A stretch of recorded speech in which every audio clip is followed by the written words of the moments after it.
Yeah, sorry. So we have Satya. Satya is the founder and CEO at Blue Ashwa Capital. We have Mayappan, who's a partner at Trilegal. We have Madhur, who's the CEO and co-founder at Varaha, and Gautam, who's also a partner at Trilegal. We also have Hemant, who's a fellow at CW, and we have Hara, who's a co-founder at Cascade Climate. Thank you, speakers, for taking your time out and for this knowledge sharing session. Over to you, Maya. Thanks, Arya, and thanks everyone for it's good to be here, and thank you to the panelists for taking time out for this session today. With that introduction, I think I'll quickly just give a quick overview of the broad landscape against which we are conducting the session, what we hope to cover, and I'll quickly hand it over to the experts on the topic to kind of come in with their views. I think just some numbers to kind of give you the sense of scale of what's happening. I think population is growing. We're close to going to touch 10 billion people by 2050. 84% of the global energy demand is still coming from. Sorry, I think could everyone somebody who's Please, I would request people to mute themselves. Please, you can disconnect. Hello. Yes. So sorry. Yeah. Please, I would request everybody to mute themselves. Yeah, thank you. So as I was saying, I think the general trajectory is that the greenhouse gas emissions are set to increase as bulk of the global energy demand is still being met currently 84% from traditional fossil fuels. Now, coming to the Indian context, right? I think specifically India has signed up to commitments where we have said that we will try to be net zero by 2070. The investment that is required. Now, there are two pieces that are required for this to become a success, right? We need financing, significant amounts of financing. By different benchmarkings and studies, you need close to $10 trillion by 2070 to achieve this, and at least 1 trillion to get this process started. Because a lot of the investment required is initially for capex in technologies and in capital investments to get this going, and there is a lot of challenges around risk perception, around the high return expectations and the untested nature of these newer technologies, which is creating it, it's becoming a problem to attract the kind of for-profit capital required in this space to scale investments in this space. Now, bulk of this financing, if we also break it down, what's clear is that this has to come from private sector. It can't be funded through public finance or government sources. And that's sort of where I think, the larger context is, and we're driving down to why, we're doing this with IVCA and trying to look at some of the investments that have happened in India and what does this space mean going forward. Now, the session today, what we are going to try and cover is, basics of carbon sequestration for people who are new to the space. A lot of jargons and terminology might be new to many of you. So we're going to quickly cover those. We have speakers from think tanks and from to give a foreign perspective on some things, and we have Satya to provide an investor lens also on this. Sorry, again, somebody is not on mute. Yeah, thanks.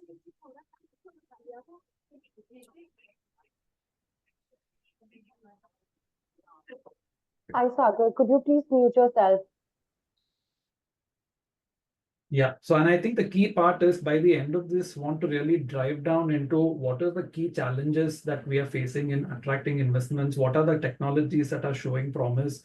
As this space evolves fast, what are the pathways to actually achieving this end and driving finance in a direction where it's a win-win for everyone? So with that, I think I'm going to ask Hemant to probably come in, give a couple of sentences on what is carbon sequestration, the need for it at a sectoral level, and the extent of the problem that we're facing from an Indian context today. Great, thank you, Mayor. Can you hear me? Just a thumbs up. Yeah. Can you? Yeah, okay, great. So good afternoon, everyone. Thanks for having me on. Before I get into the subject itself, a very quick introduction on who we are. So the Council on Energy, Environment and Water is an independent policy think tank based out of New Delhi. So all that I'm going to speak about is through our research, which is all available on our website for you to peruse. So really quickly, what's the need for CCUS? Because one could always argue that why don't we switch to green and clean, and therefore there would never be a need for CCUS. So that is a dichotomy that India faces as far as the energy transition is concerned. We are an economy that is growing and simultaneously trying to transition. So you'll clearly have the legacy capacity for manufacturing, energy production, etc., which needs to be transitioned out. And at the same time, you have the onus of trying to deploy, green or green-ready technologies. So that's the challenge that we face. As far as newer capacity is concerned, it requires a very different approach to either make it green or green ready. But what happens to all the legacy capacity? We're clearly not going to just abandon them. Although this is a conversation that often comes up in environmental circles. But I think we are on a panel here where the listeners are mostly from the financial domain, so clearly you understand that destruction of value is not something that is easily possible. So we have to deal with the legacy capacity. And so therefore, we did some analysis at our end to understand what are the different levers and where does CCUS play a role. So for one thing, we looked at net zero analysis for 2070 and said, okay, till what time do we need fossil-based or coal-based power capacity? And when we analyzed it, we see that because we are a growing economy, even though we have coal capacity and probably adding 30 more gigawatts of power capacity, we still need more energy. So at least till 2045 to 2050, we'll have to grow all forms of energy and do not really have the liberty of taking any energy source out of the mix. So we clearly have 20-25 years where coal will play a prominent role as far as the power sector is concerned. We did similar analysis for steel, cement, aluminum, and fertilizer sectors on the industrial side, which contribute significantly to the overall emissions, quantum. And for steel and cement, we, determined that despite utilizing energy efficiency, alternative energy sources such as biomass, utilizing green power, which is solar and wind, we still are left with 56 to 57% of emissions that have no mitigation options, right? Which means we have to rely on CCUS. Aluminum is a slightly different story. It relies on captive power. So to a large extent, the aluminum sector can be decarbonized simply by switching to renewable power. Not to say that there won't be any operational challenges, but at least as far as the energy mix is concerned, it's a simpler transition. And lastly, the fertilizer sector can be a net sink as far as CO2 is concerned, because right now natural gas is used to produce both hydrogen as well as CO2, which is then used to make ammonia. So when you look at the landscape, big picture, you have to rely on CCUS in some form or the other for the next 2 to 3 decades at the minimum. If the transition gets delayed, then you're looking at a longer time frame.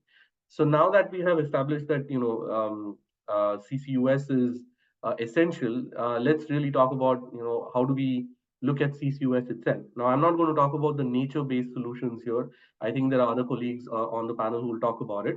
I'm strictly going to confine myself in terms of carbon capture storage as far as underground storage is concerned, and utilization in the form of producing fuels and chemicals. So although CCUS is spoken of as one acronym in one breath, it's really multiple different pathways. So post carbon capture, you're either storing it underground, which is a completely different pathway from say utilizing it to make ethanol, methanol, or sustainable aviation fuel, which is really a technology solution. So let's first talk about carbon capture and storage, or sequestration as we call it. Generally, when we talk about storage, there are four broad resources that are talked about. One is oil and gas, second is coal. In either case, it's mostly when you have completely depleted your production, then, or in the case of coal, you're not able to produce coal because it's very deep underground and it's very expensive to extract. Then you inject CO2 and it acts as a permanent storage, or at least is intended to be permanently stored. The third option is saline aquifer, which is nothing but salt water which is trapped underground from eons ago when the land masses were moving and seawater got trapped, right? So salt water is something, or saline aquifer is something that has been tried in multiple jurisdictions as a storage potential or a storage site. And the results have been mixed, largely negative more than positive.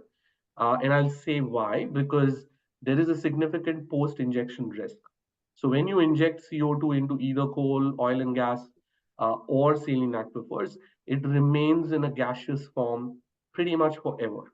Although some amount of it might get converted into minerals, the rest really stays as CO2, which means you have to monitor the site perpetually to ensure that there is no leakage. And that has been one of the most prominent reasons why CCS has not been favored as an option for permanent sequestration. However, there's a fourth option called basalt. For those of you who don't know basalt, flood basalts are nothing but volcanic rock, again, which are trapped underground, sometimes above ground as well. Um, and they have a unique feature, which is if you inject CO2 into basalt, it converts the CO2 into carbonates, which are in a solid form, which means that within 3 to 5 years, that's what has been observed thus far. Within 3 to 5 years, all of your CO2 or almost all of your CO2 is permanently sequestered as a solid, which means there is minimal to no post-injection risk. Now, basalts are found across the entire planet. It's not like it's very unique to India. However, what is unique is that India has onshore basalt. So if you have to inject CO2 offshore, you have to first, go to the bottom of the sea floor and then start drilling, which is not the case if you're onshore, and therefore it significantly reduces the cost. However, basalt is a fairly hard rock, so therefore there are cost implications, but it's not as bad as drilling offshore. And India is one of the few countries that has onshore basalt. We have done some evaluation, which is fairly rough given that geological data is very limited in the country. We estimate that there is around 350 gigatons worth of CO2 injection potential in the country, of which 170 gigatons is in basalt, right? To put things into perspective, India emits on an annual basis about 3 gigatons. So you can look at about a century worth of injection potential, which is more than enough for the Indian net zero pathway. So that's really as far as CCS is concerned, and I'll take questions later on. Moving on to CCU, slightly more difficult play at this moment. CCUS is nothing but taking CO2 and hydrogen, hydrocarbons, which is the essence of all life on the planet, including fuels, and in some form or fashion, using different technologies to convert it into fuels or chemicals. So you can make a wide variety of fuels and chemicals. Engineering wise, that's not a problem. What is a problem is the feedstock is expensive. So when you look at, let's take the example of ethanol. So if you have to make ethanol, you have to combine roughly one proportion of hydrogen with six proportions of CO2. Now, that might not seem like a huge problem, but the problem is the cost of green hydrogen is very, very high.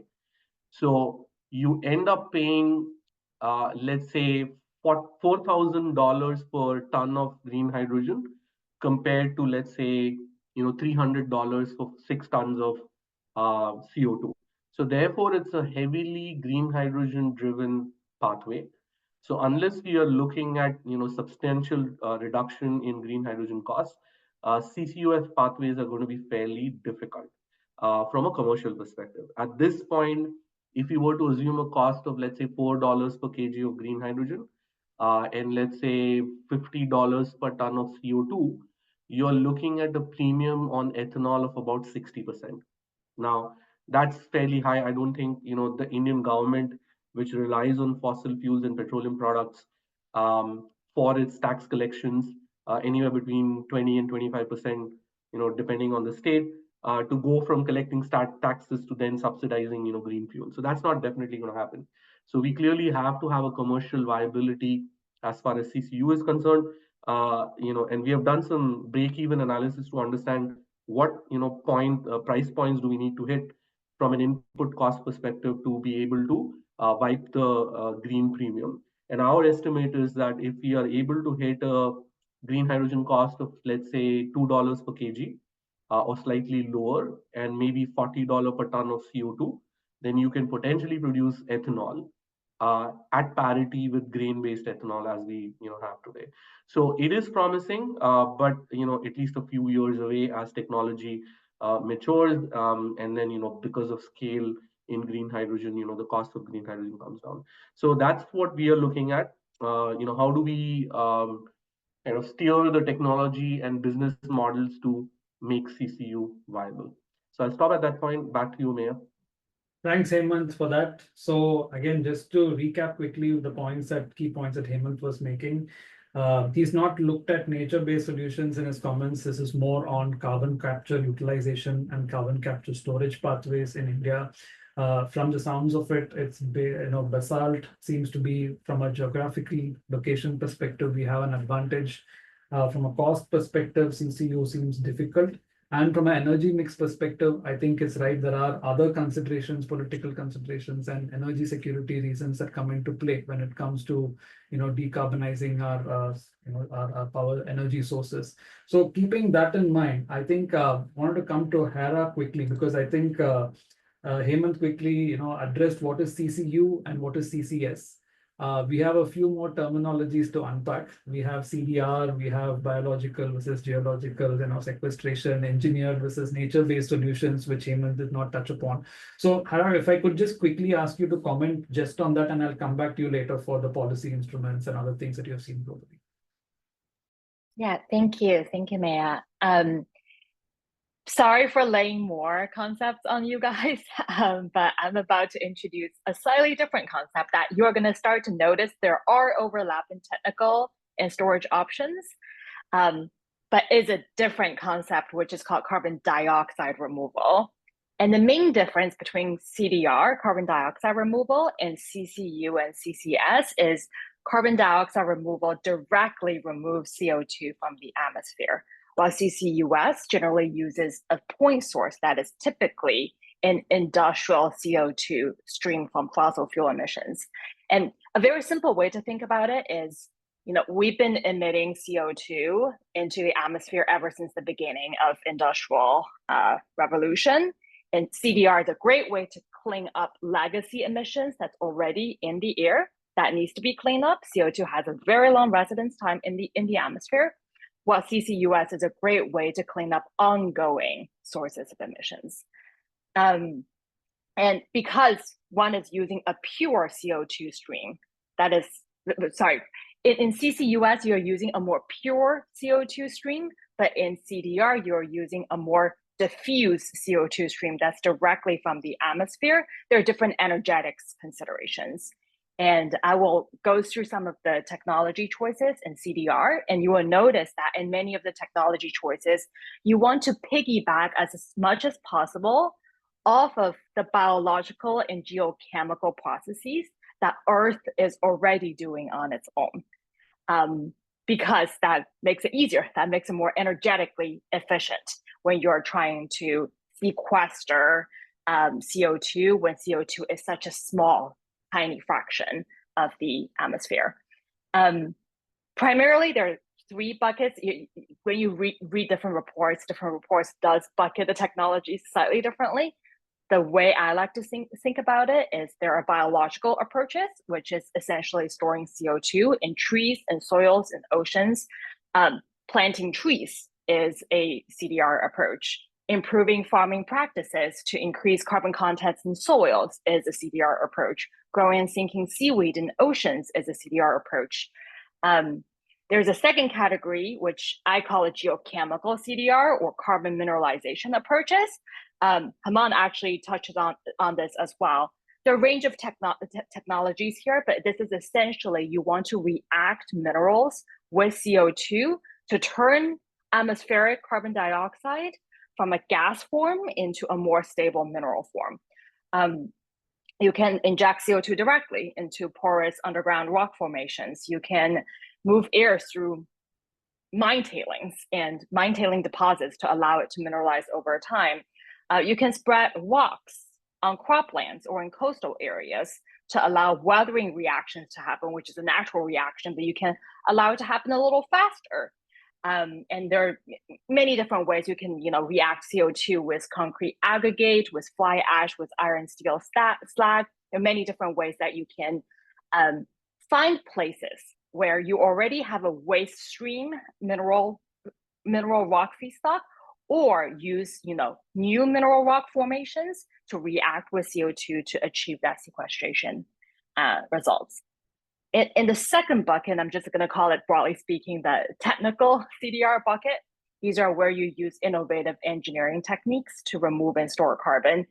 Direct air capture, which is probably a more commonly heard term. This is one of the ways that you're using basically a chemical engineering approach to try to inject or try to sequester carbon directly from atmosphere. There are different approaches to inject bio-oil, bio-liquids, biomass underground.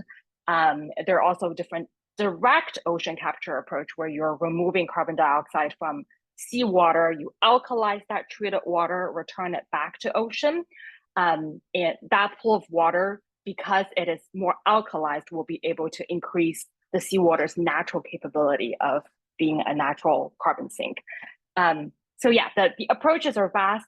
One thing I will caveat up front is that CDR industry is very, very young and early. So it's taking a portfolio approach. Many of these approaches are still in science innovation and technology development stages.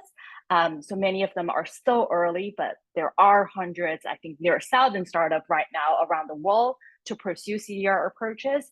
And yeah, it's still early going in terms of a field. And thank you, going back to you. Thanks, Sarah. So I think that's quite helpful. That leads me to my next question. I think what we are seeing here is participants, you might be wondering, with all this jargon, why do we care about the different interventions? Why does this matter in the larger context, right?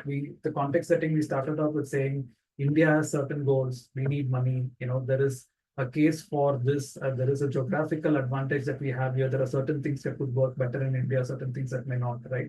There is a requirement for money and high level of finance is required for this. Now, in this context, right, these are the interventions, as Hara was saying, this is a new area. These are the interventions that are coming up. And if you look at the literature, there is a lot of just on whether it achieves the object of carbon sequestration itself. There could be a debate about some of these things. For example, saline storage may not, whether there could be leakages, other costs involved. Now, the interesting thing is with these different interventions, the cost of intervention and the efficiency is still something that varies across different interventions, which is important, right? Because if you look at the IPCC report, you have different interventions very quickly to list them. And I wanted to give a sense of what the cost is before we go to Satya and take his views on which of these seem investable technologies and what seems to be showing green shoots. But just coming to the different methods that both Hemant and Hara, kind of mentioned. So the first one is afforestation, right? So if you see the price of removing a ton of carbon, it's anywhere between $5 to $50. And in terms of capacity to remove the amount of carbon from the air every year, right, it's about 0.5 to 3.6 gigatons a year. So if you do a cross comparison from $5 to $50 per ton for afforestation, if you look at DAC, which is direct, DAC stands for direct air capture. Yes, direct air capture. Sorry about the terminologies, but yeah, I think direct air capture, the cost then significantly goes up from $5 to $50 to about $100 to $300, and the capacity to remove number of gigatons a year is anywhere between 0.5 to 5 at present. Same way with CCS, augmented weathering, biochar, biomass energy. We briefly touched upon these different interventions. The cost generally varies anywhere between 50 to 200, $100 to $200 per ton. So those are still significant costs. So keeping this in mind, I wanted to get to Satya saying, okay, we have these sort of technologies coming up. And he's done a bunch of work in terms of assessing these businesses for their viability and whether they are investable. So what is your views on which technology you feel is upcoming? What are your views generally on this? Do you think this is something that can attract finance, and what are the key challenges that you see, Satya? Thanks. So I have been an early student of this CCU, knowingly or unknowingly, when I started supporting one of the early technologies from IIT Kharagpur on the carbon capture side. So there's a significant amount of learning and evolution on the entire CCUS space. So let's dissect the whole challenge into two phases. One is the cost of carbon capture, and second is how do you use the captured carbon? This is a very, very important aspect. Now, the cost of carbon capture, when we started, it used to be somewhere in the range of around $60 to $90 a ton per ton of CO2. It has already come down close to about $25 to $30 a ton. I think there is a significant evolution in the carbon capturing cost, and I think this is a quite competitive place now. Maybe another $5 you can take it off. The real issue is that what do you do with the captured carbon? And there has been wide debate on sequestration versus utilization. We are very clear as an investor that there is no space left for sequestration. It's a very fancy term, which is generally being used more in theoretical forums. But I don't think there is any sequestration possible unless there is a significant government funding, and that too more in the form of a grant. Maybe some Nordic countries can afford it, but most of the, I would say, public finances may not even be available for it. So, and private sector, it doesn't make sense. So sequestration, in my view, and as an investor, we're not even considering it, given its commercial unviability. Our focus is largely on CCU, the carbon utilization side of it. And there are, of course, 4 different pathways that we are currently working on. One is, of course, can we do a chemical pathway of utilization? And the solution there lies either through a methanol, either for a methanol or for fertilizers. So for CO2 to reach to methanol, of course, you need hydrogen. And you want to make fertilizer, then you need ammonia for it. So either you need to have hydrogen or you need to have ammonia, which can deal with it. Hydrogen and ammonia more or less are synonymous, because ultimately, if you have hydrogen, you can make ammonia. If you have ammonia, you can make hydrogen. So ammonia, we consider more as a storage medium for hydrogen for transit and long duration storage. So we have been backing certain technologies which are leading to, you can say, bit of disruption in cost of production for hydrogen. Just to give you some numbers, the current energy utilization for 1 kg of hydrogen is in the range of around 45 to 55 units kWh per kg of hydrogen. We are trying to work on technologies which can take it to below 40 units per kg of hydrogen. Now, I think that would be a significant disruption to make this whole process more closer to economic viability. The theoretical unit, by the way, just for the benefit of everyone, the theoretical unit that you can achieve is close to around 34 units. That's what maximum theoretical units possible. So we are trying to get as close to a theoretical unit per kg of hydrogen. That's how many kWh you require per kg of hydrogen. So this is a significant intervention that we are currently backing. The other intervention is more on ammonia side. So currently the process is that you generate hydrogen and then you basically produce ammonia out of it. We are trying to produce through a material synthesis process a green ammonia. And once you have the green ammonia, then you can mix it with CO2 and that becomes fertilizers, and that the whole pathway is very become clear to it. So that's a chemical pathway that we are currently working on. The other pathway that we are very serious about it is on the biological sequestration side. And there we have been working on basically algae to fertilizers. So essentially, algae as a bio source, I mean, it consumes a significant amount of CO2. It's a kind of a CDR technology. And from the algae, then you can derive multiple products. But currently, we're working more on the, you can say, potassium-rich fertilizers that we have been working on. And there are multiple pathways that we can talk about it. But that's a route that we have been currently working. There are other routes also, but I don't want to take the time of the audience at this stage. Maybe we're happy to get into more detailed discussion.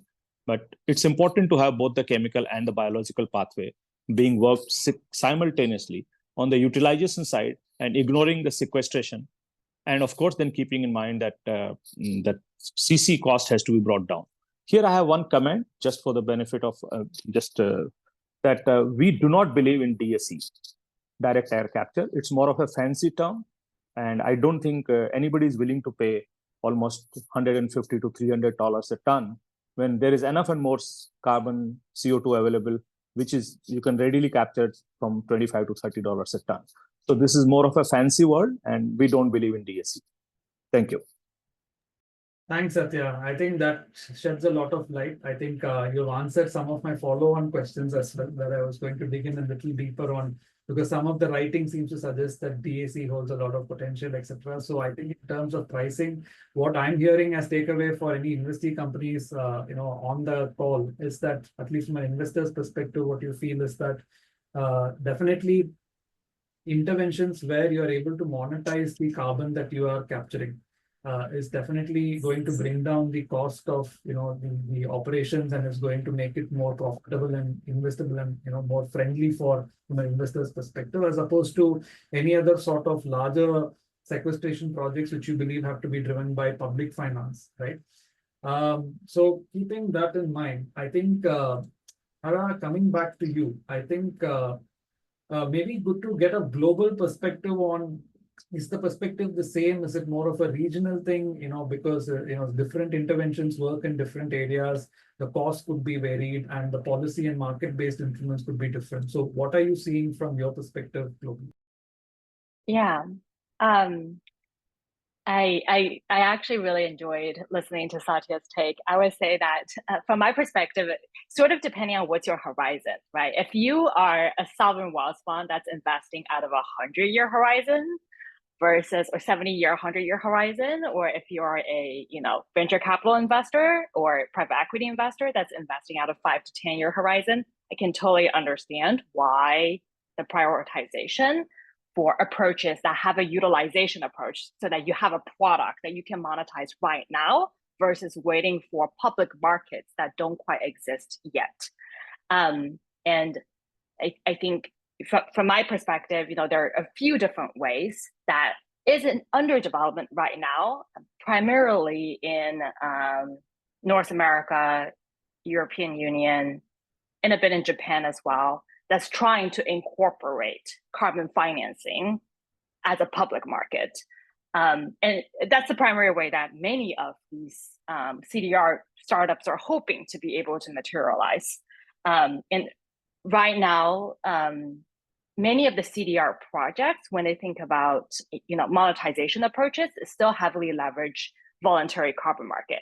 And these are essentially Frontier, Stripe, Microsoft, these large companies with a very low cost of CO2 per dollar of generating profit, who are willing to pay the premium right now to get a market going. And they're the ones that is paying $500 per ton, $400 per ton, in order to, in some cases claim a voluntary credit, in other cases just to generate innovation. Like they're just trying to get the innovation going. And then US government have this tax credit program, 45Q, that pays up to $100 per ton for storing CO2 directly captured from atmosphere into geologic storage. And that's providing a significant subsidy to many of the startups operating in the space. But in order for this to actually be a scalable business, you need much more durable forms of financing versus just these catalytic purchases. Compliance market in EU, European Union, under the carbon removal and carbon farming certification framework, is actively considering incorporation of carbon removal technologies into the EU emissions trading scheme. UK is going through a similar policy proceeding. Japan is also going through a very similar proceeding that's starting to think through how to incorporate direct air capture and bioenergy and carbon capture into the emission trading scheme. That will provide some compliance market interest and support, and it would take time. The policy takes time, and then not being an investor myself, I'm not sure how much I would underwrite these regulatory risks. So that's a decision for individual investors. But I would say if you take a longer term horizon, many of these public markets are being built around these technologies. And then there are also some very interesting in value chain market mechanisms as well. Aviation sector, agricultural sector have a history of insetting, have a history of doing carbon programs within its value chain, and then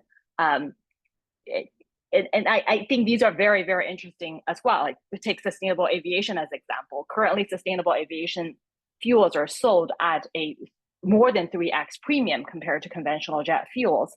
But you do have aviation customers like McKinsey and Deloitte who's willing to pay that premium for their Scope 3 emissions while getting these, plants to be financed, facilities to be set up.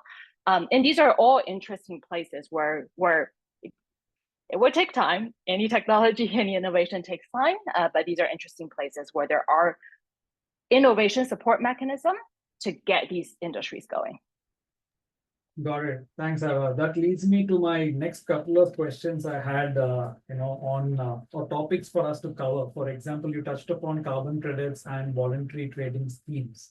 So I think I'll quickly go to Gautam at this stage to kind of just comment upon, the kind of regulatory regime that the government is coming up with and sort of what he's seen happen in the Indian space around carbon credits, so voluntary market and on the regulatory side. And then I think I had a question on carbon credits for maybe Satya or Hara after that. Go ahead, Gautam. Thanks, Maya. I think, world over, we've seen that there are various avenues available in government toolkits to promote investment and promote development of certain sectors, right? We've seen it happen in the renewable energy industry in its nascent stage. We are seeing it happen in the government's incentives around the world in green hydrogen for the moment, right? We've seen it happen in India in the electric vehicle space, where governments will use a mix of things like grants or viability gap funding, some concessional finance. Maybe there will be some government procurement mandates where government procurers are mandated to procure goods and services from more sustainable players, right? There are cash and tax incentives, which we've seen in spaces like electric vehicles. And then there are market mechanisms, which could be both voluntary market mechanisms and compliance mechanisms, as Hara also sort of touched upon. And I think amongst a lot of things which are being considered in India, we are probably most ahead in the market mechanisms which India is developing for the time being. There is a compliance framework called the Carbon Credits Trading Scheme and a voluntary framework called the Green Credits Scheme.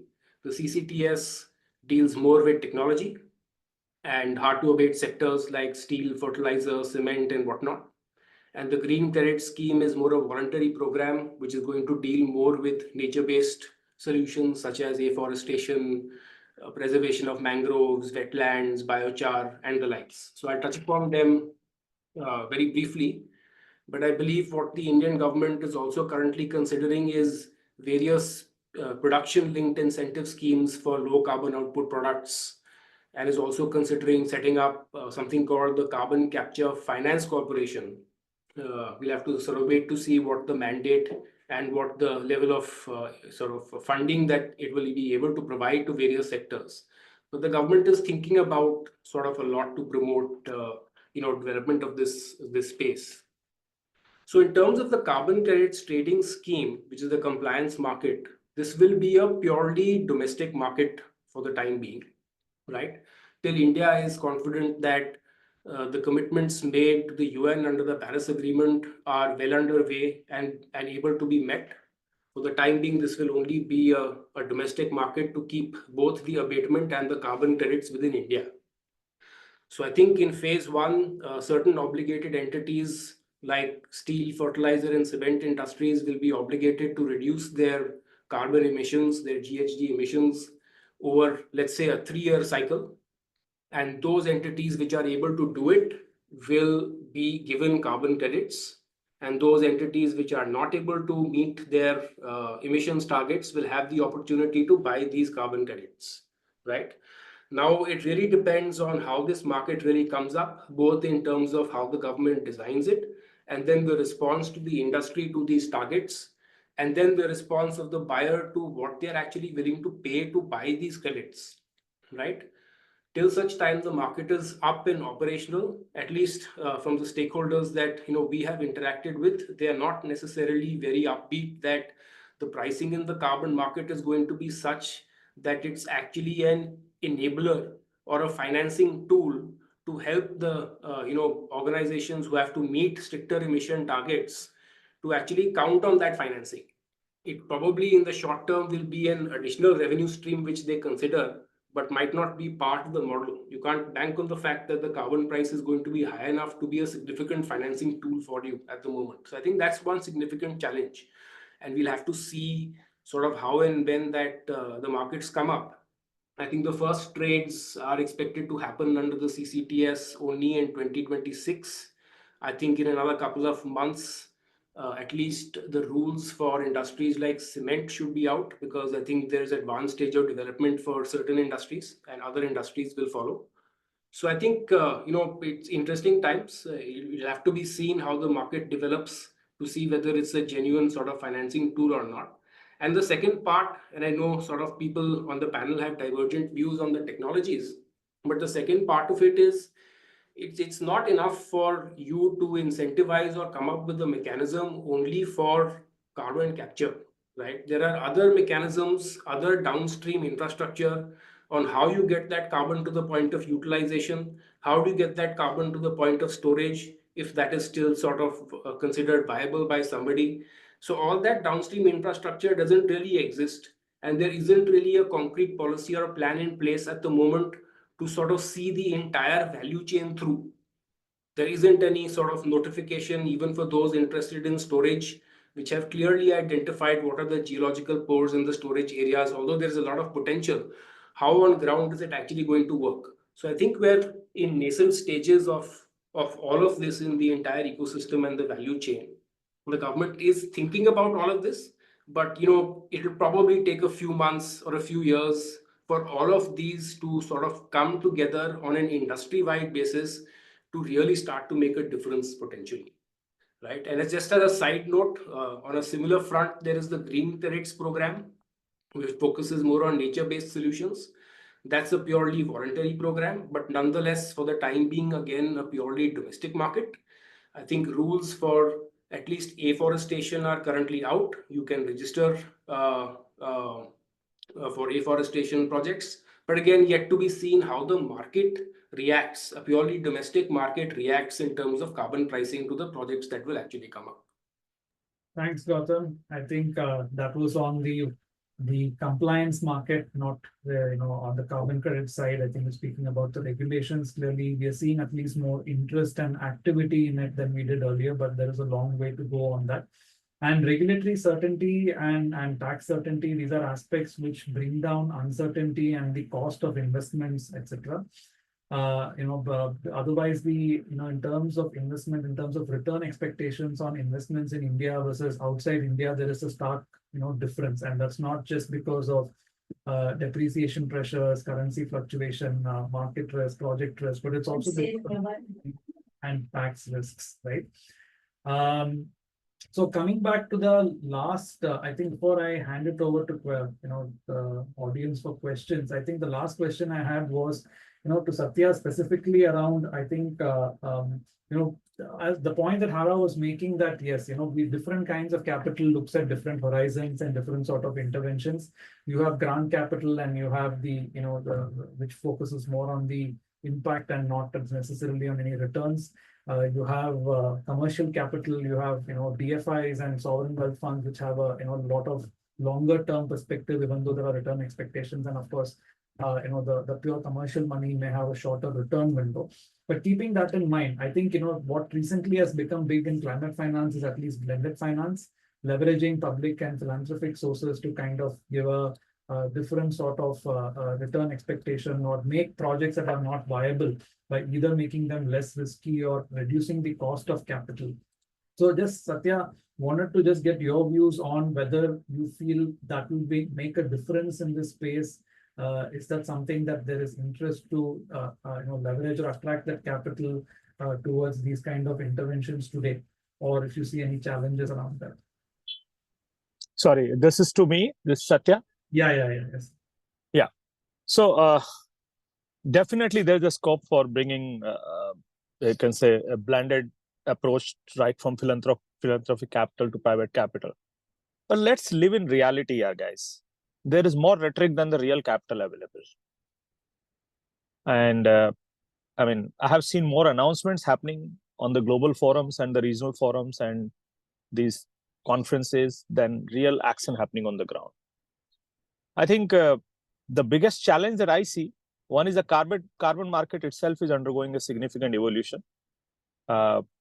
Second is the public finances, what we claim that those are available are hard to come by. The kind of bureaucracy associated with some of these grants and the kind of you can say terms associated for availing any kind of a softer credit, or you can say philanthropic capital, or for that matter even public capital, are quite burdensome. They are not supporting innovation but more throttling innovation in many ways by not supporting them when it's required to be supported. So in our little experience, somebody has to have a head start with little more patient capital. And all these will come only when you see some success at the end of the tunnel. So there's more. I'm just my little 2 cents on this. And last but not the least, I would like to highlight that while we talk about climate finance and climate tech and other things, but in our real experience, having invested in, I think, a decently significant number of green and clean companies in India and overseas, there is hardly any green premium available from the consumers, both you can say individuals as well as corporates. Even if you go to some of the multinationals and say, hey, I have got a green product which has got lesser carbon emission or no carbon emission, and are you even willing to pay 5% extra for it? I don't think you can even get a deal. And this is more rhetoric, and the bigger the organization, lesser they believe in true carbon pricing, and they more of a public face than actually claim to be doing on a public forum. Sorry, I have become a little more critic to it, but that's the reality. So please don't factor any green premium or pricing for that in any of your business model, at least as an investor. And let's live in a reality that green products have to compete with what's currently going on. And if it's really commercially efficient, it will be taken up in the market, not otherwise. Hara, any comments on that? Yeah, I would love to just comment really quickly. I think that, and this is more the civil society. I would say the more civil society, public policy organizations' job, not the investors' job. So like this is something that we're taking on the back of our back. But one key way, I actually agree with Satya. You know, if your value proposition is this is green and you have to pay premium because this is green, it's hard. And one of the really difficult thing to do is how do we get other people to care about what we do?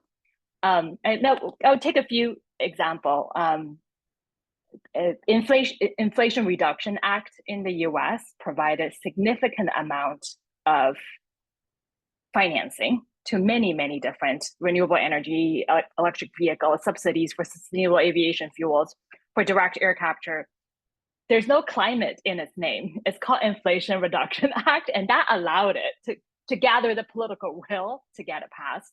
And we've seen that play out, right? Like for many of the renewable energy technologies to get over the hump, utilities companies came behind it. For many of the electric vehicle technologies to get over the hump, auto OEMs are on board. So, and they're not on board because they're not on board primarily because it's green. They're on board because it becomes a competitive threat to themselves. And I think that the big question here, yeah, I agree. If we just like knock on the front door and be like, oh my God, this is green, this is climate, like please pay additional money for it. It's hard. It's how do we turn minds and move minds of the traditional industry, and that they need to care, and then find, you know, seek political will and seek allies who are coming from the traditional industries. I think sort of that when looking at technologies, I will consider, you know, the entrepreneurial's ability to do that being a very important lever in order to actually scale. Yeah, thanks, Hara. And any other closing comments? Hemant, any comments that you have to add? Otherwise, then I'll No, I mean, we're good for Q&A, I guess. All right. So I think one last comment from my side. I agree with you, Satya. I think, I've also been in this space for over a decade trying to do blended finance, etc. And I think, and to be fair, I think, see, there is a market expects returns, and I think, there is market failures at certain levels because, and that's really the difficulty in bridging that gap. I do believe that's the case for the government to kind of step in and there is, when there is a market failure to have regulations or to support where market doesn't want to go or but where the action is necessary. I think there are some efforts with IVCA. We are working with Niti Aayog in trying to create an institution, a government institution, which can try and source the kind of capital stack that will be able to work across the spectrum. Some with more finance, maybe more long-term projects, maybe projects which are seen as too risky or not financially viable, applying the regular sort of parameters. But for the other, and that's on the regulatory side, and that's on creating a framework and that's fixing, market failures. But coming to the market, as Satya said, I think right now we've heard about the different technologies, you've seen where the green shoots are, and I think the message is clear that, and as hard the truths are, I think the realistic path forward is to focus on technologies where you are able to monetize carbon and you're able to reduce your cost of operations and make it more profitable. So with that, I hand it over back to Arya. Sorry, I just will quick comment. Yeah. I think we need to come up with some kind of a pricing pool here. See, if somebody is consuming heavy carbon emitting products, some pricing premium has to be levied on it to cross subsidize the pricing for green products. Till this is brought in reality on a day-to-day basis, I don't think public finances will be easy to deal with. And I have a very simple suggestion that you levy the green penalty on products which are carbon emitting and start cross-subsidizing the products which are carbon reducing or carbon mitigating. And that has to happen on our day-to-day consumption, on our day-to-day industrial consumption. And the moment you create a pool out of it, I think we'll have a significant, I would say, public intervention. Otherwise, seeking any budgetary allocation out of it, it's next to impossible. And I think globally, everyone is just debating. And at least I have stopped going to all these conferences, which is just waste of time and money and efforts. And I see more of a woke agenda being discussed there than the real agenda of supporting anything in real terms. No, hear you. I think on a quick note on that, I think we did look at it, and Hara, I'm sure Hemant is aware of this. The way public finances work in India is there is actually a lot of carbon taxes, fuel taxes, excise duty, etc., which is levied at a state level because of the federal way in which our government works.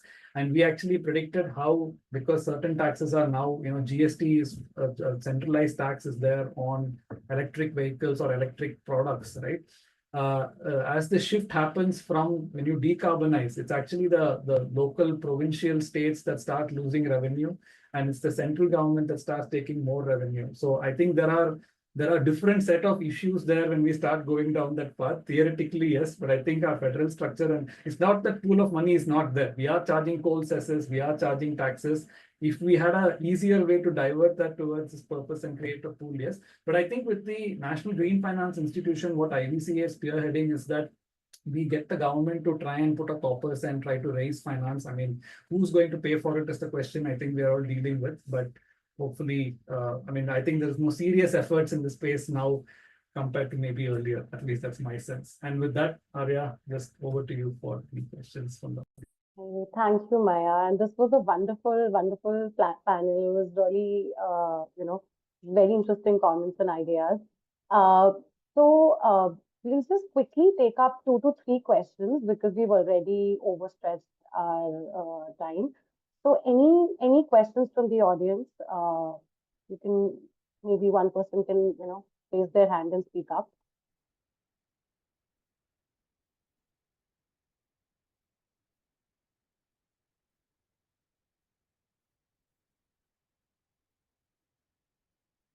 I think everybody's still like processing everything that has gone into the session. All right, so in that case, I think we can wrap it up here. And thank you, everybody. Thank you, Maya, Gautam, Satya, Hara, Hemant, everybody for joining this. This was a wonderful session, and we look forward to having you in the upcoming GreenFuture series and other IVCA initiatives.